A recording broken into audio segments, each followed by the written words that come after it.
Alright guys, Dior's here. So I didn't think I was going to be making a video like this. We were going to entitle this, Can We Do This? Is It Legal? Okay?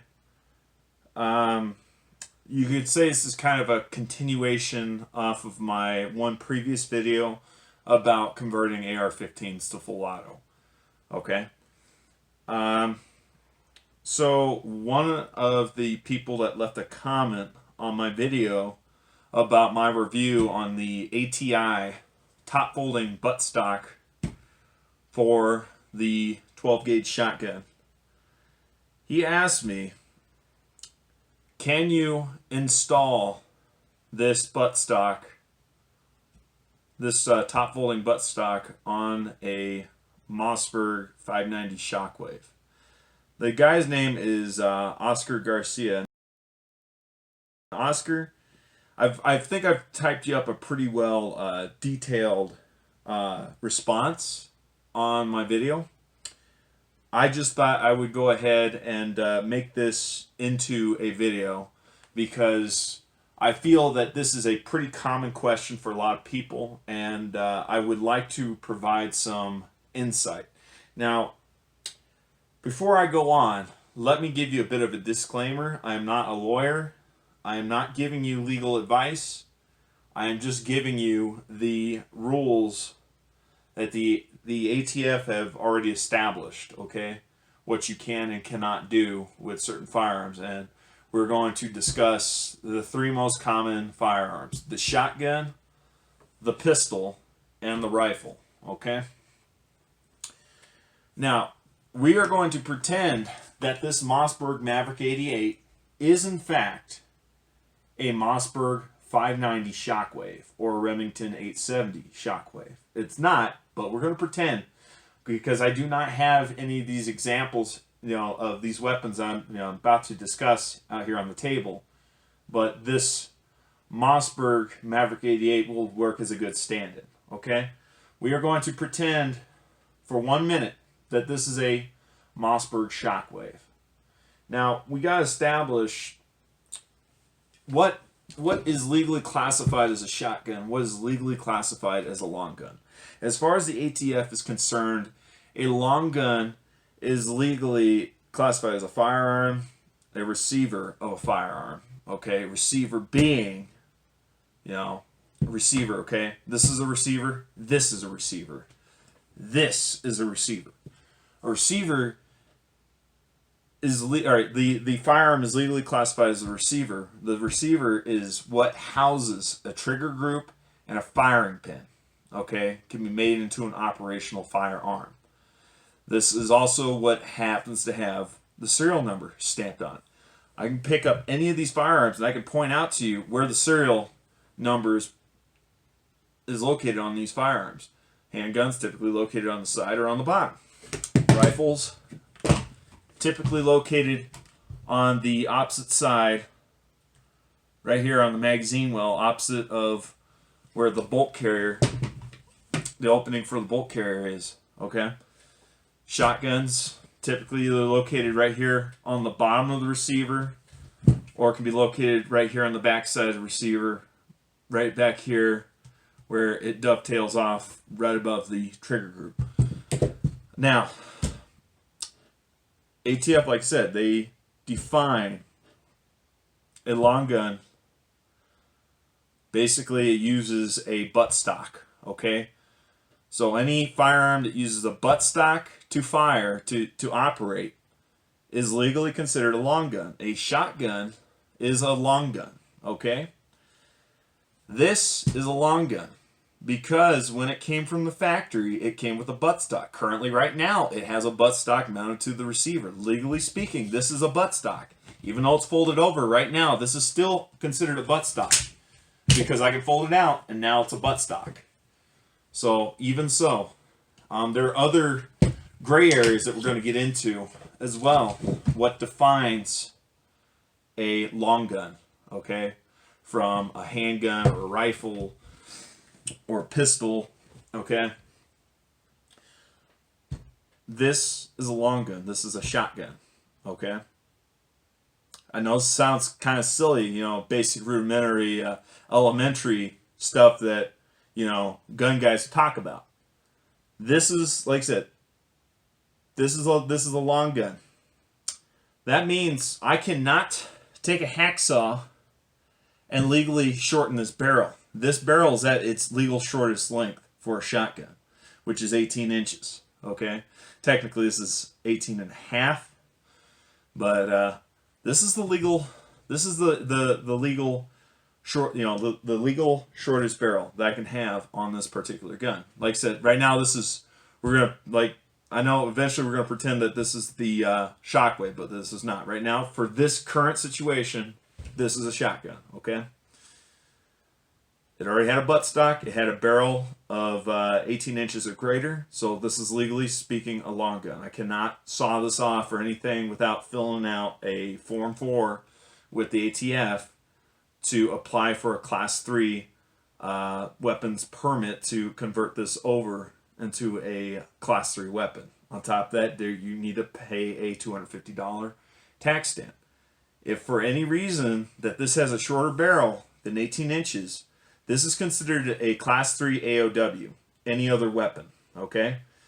A shotgun, a rifle, and a handgun, as far as the ATF are concerned, are Class 1 weapons. These are sporting weapons, okay? They're meant for sporting use. As far as the ATF is concerned, and this goes back to the NFA Act of 1934, there is no sporting use for a short-barreled shotgun, just like there is no sporting use for a short-barreled rifle or any other weapon. Okay? So that's where you're going to need certain permits. Now, where the Shockwave falls in on this, okay, the Shockwave is legally speaking not a shotgun. It is also legally speaking not a long gun. It's also legally speaking not a handgun. Now, let me get into what a handgun is. So as far as the ATF is concerned, they have put a limitation on how big of a bore diameter that you can have for a handgun. A handgun cannot be any bigger, cannot have a bore diameter any bigger than that of 50 caliber, which is about a ½ inch. A 12 gauge shotgun has a bore diameter of 3/4 of an inch, or 75 caliber. The slug that a shotgun will fire, if we're talking about shooting deer slugs, is 75 caliber. So legally speaking, a 12 gauge and a 20 gauge and a 16 gauge shotgun cannot be classified, cannot be deemed, cannot be reclassified as a handgun in any way, shape, or form. It will not fit the definition as far as the ATF is concerned. Like I said, the Shockwave, the reason why it does not fall under the category of any other weapon, it does not fall under the category of shotgun or long gun or pistol, is because the third-party company, Shockwave, buys these receivers, these stripped-down receivers. Just this portion of the gun alone. No magazine tube, no barrel, no buttstock, no pistol grip, no other components. Just this by itself, okay? It comes from the factory by itself. So legally speaking, as far as the ATF is concerned, this receiver, so as long as it doesn't have a pistol grip or a buttstock mounted to it, it is not legally classified as a long gun. If it does not have a barrel over 18 inches, it is, like I said, as it comes from the factory, it is legally not considered a long gun. Okay? Now, there's other legal matters in terms, when we're talking about shotguns, the other legal classifications that a shotgun must meet in order to be considered a Class 1 weapon. So, we've already established you need to have at least 18 inches or longer. On top of that, the overall length of the weapon must exceed 26 inches or more. Now, most receivers for most shotguns are going to be about 8 inches. I think this is about almost 9, to be honest with you. 8.5 or 9. So even if I didn't have this pistol grip and top folding stock, with this receiver and this 18-inch barrel, this is already over 26 inches. So that's another classification. Okay, part of the reason why they've put these in place is so that way you cannot conceal carry. You cannot easily conceal carry this, you know, in regular everyday clothing. That's part of the reason. And that mainly harkens back to during the Prohibition Act, you know, when the street gangs, the mafia, were using illegally modified weapons to commit heinous acts of crime. And that's why they established the National Firearms Act of 1934. Okay, and I think part that actually stemmed from like mobsters like Bonnie and Clyde. That's what I should say. Bonnie and Clyde. Bonnie and Clyde. Like I said, I'm sure there's other ones. Babyface Nelson. Like I said, that's the main reason why the NFA was established, because of the use of firearms and the setting that they were being used in. So, like I said, 26 inches in length, 18-inch barrel, okay? So 26 inches overall length, 18-inch barrel. That's the legal classification for a shotgun, long gun, okay? At least for the shotgun. Rifle, a little bit different story, okay? So, like I said, those shockwaves, the receivers being used for shockwaves, they never had an 18-inch barrel attached to them. They never had a buttstock attached to them ever, or pistol grip. So that's why it does not fall into any of those categories. So the legal category for a shockwave is just firearm. Okay, literally that is what the ATF has got listed for, either gun or just firearm. That's it.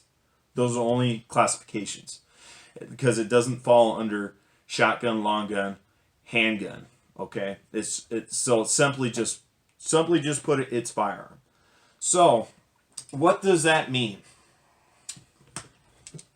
If you've got this gun, okay, again, we're going back to pretending this is a shockwave. If you've got this gun and you were to try to install, if you were to take that dovetail off, because on that particular gun, it has a 14-inch barrel, okay? It's got this 8-inch receiver, and it doesn't actually have a true pistol grip, believe it or not. It's got like a dovetail, just kind of sticks out. That gun, with all those components together, measures about 26 inches in overall length, okay?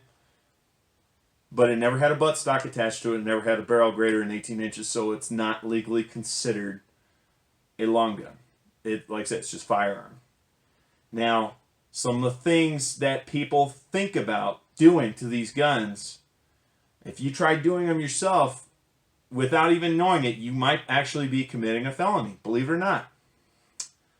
So, can you attach this top folding stock to this firearm? To your Shockwave, your Mossberg 590 Shockwave, or your Remington 870 Shockwave? Physically speaking, yes, you can. Legally speaking, you are not allowed to. Because the second you attach this buttstock, I don't care if it's a top folding stock like this, or if it's a telescoping stock like what's on this AR-15, or if it's a fixed stock, or if you decide you're going to take that dovetail off and even just install this pistol grip. This is a Tacstar aftermarket pistol grip marketed for a Mossberg 500 shotgun. Okay, if you were to take that off and install that, or any of the other following components, you are committing a felony. The reason why is now you are making an AOW, a Class 3 AOW, any other weapon, or an SBS, short-barreled shotgun. That is what you are now manufacturing. If you install a vertical foregrip on a vertical foregrip, looks like this on this AR-15, this tan foregrip. If you install a vertical foregrip on your Shockwave, you are committing a felony. You are making an AOW, because even though it's not legally considered a pistol, the ATF, as far as it's concerned, a pistol is basically any gun that can be operated with one hand. A long gun requires two hands to operate. So the second you're putting that on there, you're basically stating that this weapon now needs two hands to operate, two hands to fire. So do not take your dovetail off your gun and try putting one of these on there. You're committing a felony. Do not try to put one of these on your foregrip. There's even some foregrips out there, they're aftermarket, where you can just completely do away with this stock foregrip and put on a foregrip that actually has a pistol, like I said, it has a vertical foregrip molded to it, kind of like this pistol grip, Just imagine this though being on the front. That's illegal. You cannot do that. Not with a Shockwave. Okay? Like I said, you would be committing a felony. Let's see. So, no. Legally speaking, you cannot. Unless you... so, like I said, the only way you can do that legally is if you fill out a Form 4 with the ATF. You apply for your $250 tax stamp. You pay for your $250 tax stamp. When you put on your Form 4, you list the barrel length of your shotgun. Like I say, it cannot be any shorter than what you describe on that Form 4, because you will get in trouble. You will get charged with felony. So if your shotgun barrel is 14 inches, or you plan on cutting it down to 14 inches, like I said, this goes for trying to modify your Shockwave or trying to modify a regular shotgun into a short-barreled shotgun. Your barrel length may not be any shorter than what's listed on your paperwork. So most people, especially if they're going to make like a short-barreled shotgun or a short-barreled rifle, they will list, okay, I'm going to have, like say for instance, I'm going to have a 14-inch barrel, okay?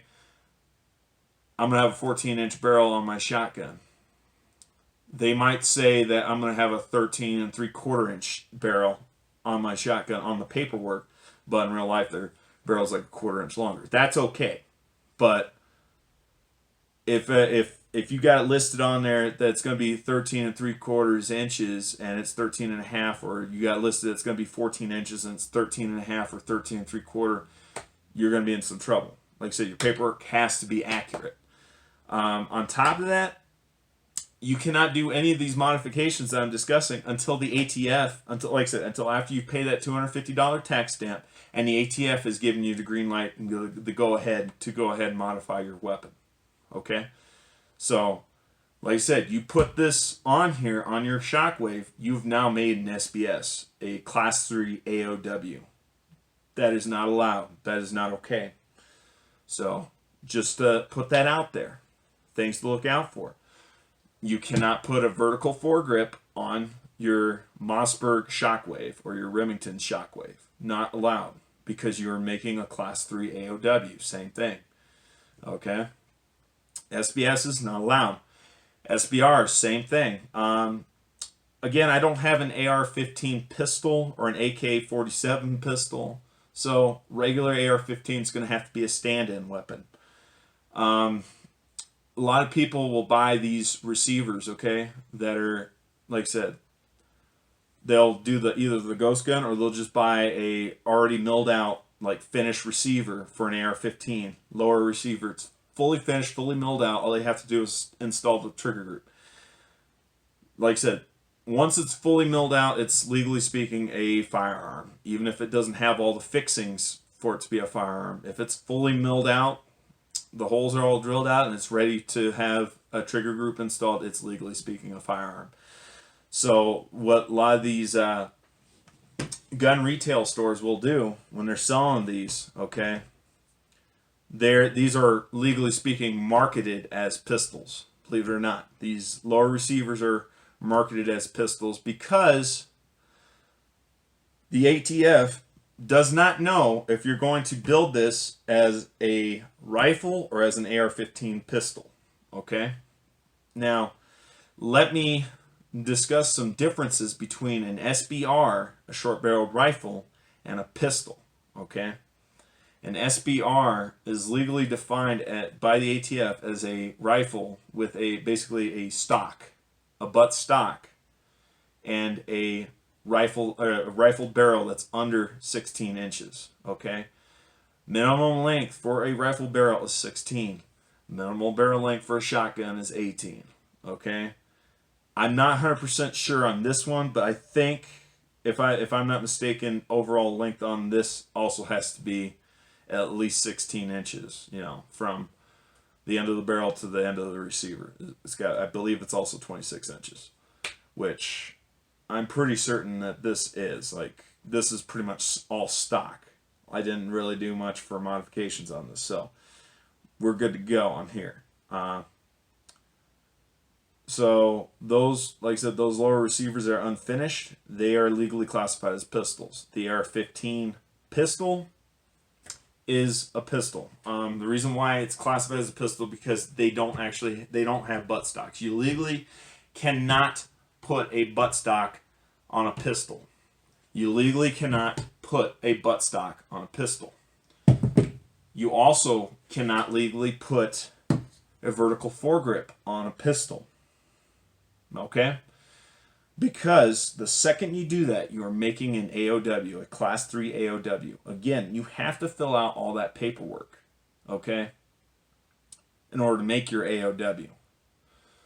Otherwise, you're going to be facing some serious crimes, some serious charges, and some serious jail time. So oftentimes, like if you're buying the pistol, like you're buying a finished AR-15 pistol, what looks like a buttstock actually is legally not a buttstock. It's actually pistol brace. If you look these things up, it actually goes around your arm and it'll actually have a piece of Velcro and it'll actually Velcro to your arm. According to the ATF, that is legal. Now, some of them don't actually have a pistol brace. Some of them, it's just the buffer tube by itself. It's still a pistol, okay? So now we got that out of the way. Again, let me recap. On a AR-15 pistol, or a pistol in general, you are not allowed to have a buttstock. You are not allowed to have a vertical foregrip. Now, there is a caveat, though, to pistols, to handguns. You are, like I said, you're legally not allowed to convert a rifle into a pistol. Okay, because it's at that point in time, it's legally classified as an SBR short barrel rifle. However, you are legally allowed to convert a pistol into a rifle. And how that is accomplished is when you go to swap out your shortened barrel with a longer barrel. Now this is a 16.5-inch barrel. Technically the barrel is 15-inch and the flash hider is like 1.5 inches long and it's permanently mounted on this gun. So it's not going anywhere. So yeah, like I said, you can swap out the barrels and make it into a rifle. You cannot go the other way around though, because then you're making an SBR. Just like this pistol right here, it's got a threaded barrel. Now I'm not sure if they got a kit out there to where I can put a little barrel extension on here, and the second I put that on there, now this is legally classified as a rifle. And at that point in time, I can take this flashlight off and mount a vertical foregrip on here. And if I want to, if I'm feeling like extra credit here, I can go ahead and mount a wire buttstock on here. But if I do not have that extended barrel on this gun and I'm putting all that other crap on here, the vertical foregrip and or the buttstock on here, I am now legally making a AOW. Illegally making an AOW. Okay, Class 3 AOW, short barrel rifle or any other weapon. Not allowed with the ATF. Now, what are the consequences that a person could potentially face if they were to do any of the following that I just described without going through the proper channels with the ATF?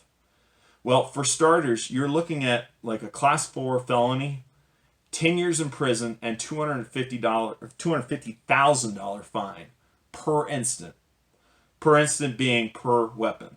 Same goes for if you decide to illegally modify your AR-15 or sporting variant AK-47 rifle into a full auto rifle, still 10 years in jail and $250,000 fine. Don't do it. I've already established this in my other video. Can you legally, can you easily convert an AR-15 to full auto?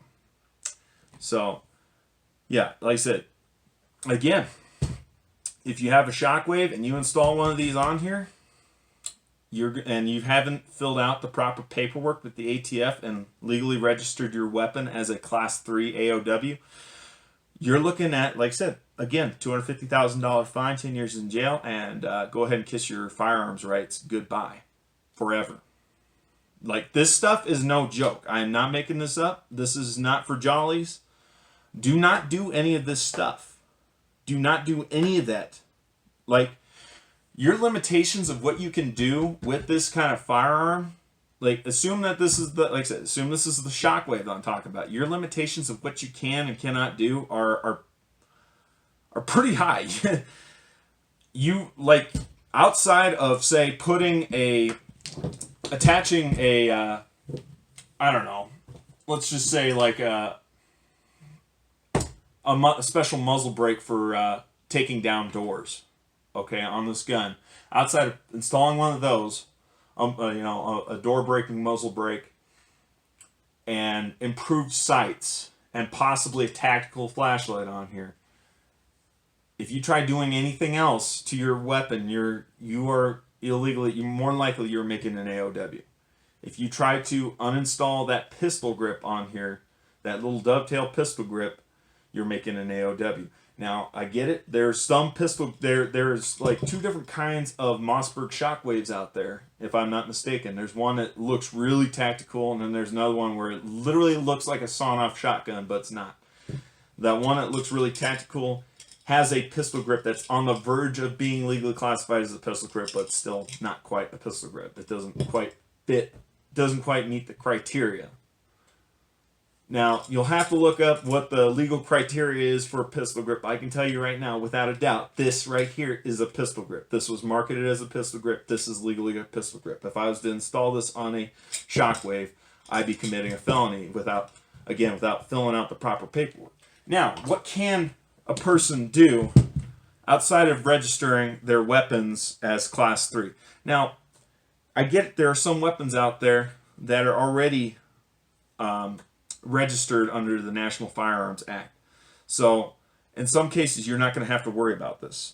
So, this is Class 1 pistol right now, but for the sake of argument, okay, let's just pretend that this gun was, like I said, was manufactured, legally manufactured. The $250 tax stamp was already paid. Manufactured by Class 7 weapons manufacturer to be full auto. Well, it doesn't matter at this point in time because this weapon's already level 7, Class 7. It's a full auto pistol, okay?